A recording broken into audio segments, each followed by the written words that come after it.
Good morning. Welcome to Get Fit Friday. I'm Beth Jeffers, joined here at the Fitness morning. Factor with Whitney Brown.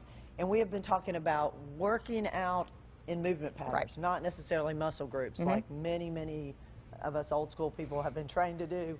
So one is pushing motion, which is going to be your push-up, overhead press, pulling. Right, pulling is going to be a row, things like that. We gave you some options with the TRX and a tube last week as well, so make sure you go back on WCBI's YouTube channel and check those out if you haven't seen them so far. But today we're going to talk about lower body. Yay. So we're going to talk about some knee dominant movements, or kind of what we call squat movements. Right.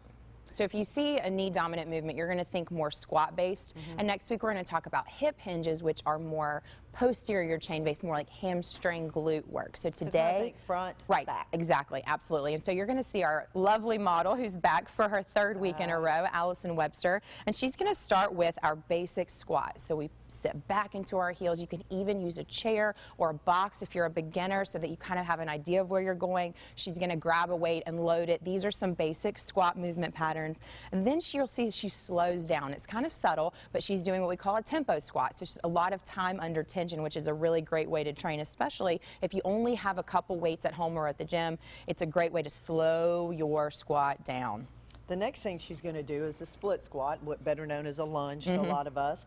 Nice tall back. She's dropping straight down. She's not leaning over the knee over the toe. Then she's adding a weight in a goblet fashion. Then she's going to do more contralateral, and this is going to add some more stability and be good for you. Oh, it's a really. great Just core to rack workout as away. well. Absolutely. Yes. All right. Thanks, Allison. She's so good. We appreciate her so much.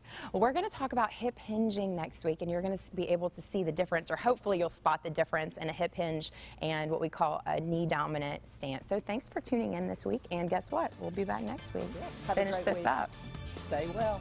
For more Get Fit Fridays with the Fitness Factor, go to WCBI.com.